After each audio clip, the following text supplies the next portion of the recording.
Okay, well, at Waverley last night, as we said, it was a close one between the co-tenants. Hawthorn set it up with a good first half before the Saints came marching home. Unfortunately, they left their run too late, and no Langford in the back half. It was always going to be a problem, but as it turned out, Hawthorn were pretty magnificent. Well, they covered for him very well. A lot of people thought that, Mark Graham, who was Stewie Lowe's eventual opponent, wouldn't be big enough. And Sammy, you made mention before, Paxman on Rocker, 20 kilograms. He was spotting him by the record. Mark Graham was giving Big Stewie 22 kilograms and did a great job. He was benefited by the fact that Stewie didn't kick straight. But look, it really was a very good game of football. Those two players there, Winmar kicking the ball there, that's one of the few marks Stewie took. He had a real purple patch in the second quarter kicking to that end and went exceptionally well.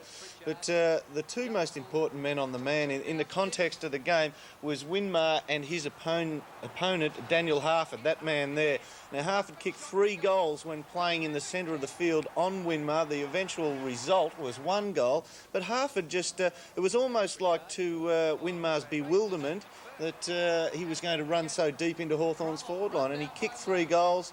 Dunstall playing at full forward, although he didn't get a goal, he didn't do any U-turns, so that'd suggest his knee isn't fantastic at the moment. When he ran out, got the ball, he dished off with a handball. He wasn't willing to turn around. But what he did do was control the forward line and give it space for Harford and Nick Holland to run back into space, and Nick Holland kicked 4 goals as well. Were the Saints ever in the hunt, Dermott? The Saints were in the hunt. When Winmar, Stan Alls believed that Harford obviously was chopping up Winmar, and he dragged Nicky back to full forward, played him next to Stewie Lowe for a little bit, and obviously taking Harford totally away from the sphere of action which he's used to, made him virtually a full back. And Winmar kicked a couple, one at that stage, but really looked dangerous. So he had to take, Judge had to counteract that, take Harford back to the centre of the ground. It swung it a little bit again. When he was down there, St Kilda looked good, and they had a couple of purple patches, but not for prolonged periods of time, of enough time to win the game. So did the pig at full forward get any stats at all? He got a few kicks, and he didn't kick well. Obviously, kicking, he should be out there doing it as much as you can. He'll need a couple of games under his belt. When he let out, Sam, he was very good. His pace was fantastic, but he didn't run off the line. He didn't deviate. Did he come back too early, Dermy? No, because I would suggest that Jason's a brilliant as player as he is a confidence... Brilliant player as he is. I threw in an extra S. Brilliant player as he is. He needs a... I know what you're going to say. You're going to say he's better with one under his belt.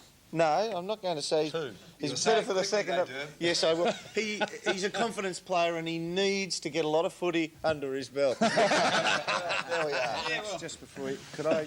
Very quickly. Does that mean that the competition, does that mean Campbell's chunky tackles has bitten the dust? Is that, yeah. Unfortunately, Sam, it's going to be, you're going to be heartbroken. We haven't got the chunky tackle back this year. What'll Libba do? There's Libba's Memorial Trust Fund gone down the gurgler. He's annual salary. No chunky tackle. And, of course, Louis been here since dawn, putting the finishing touches to his new handball. Don't spoil a good story. I've been doing it all year. I've been working on it. It's taken him a year. Now we're going to unveil the target after the break.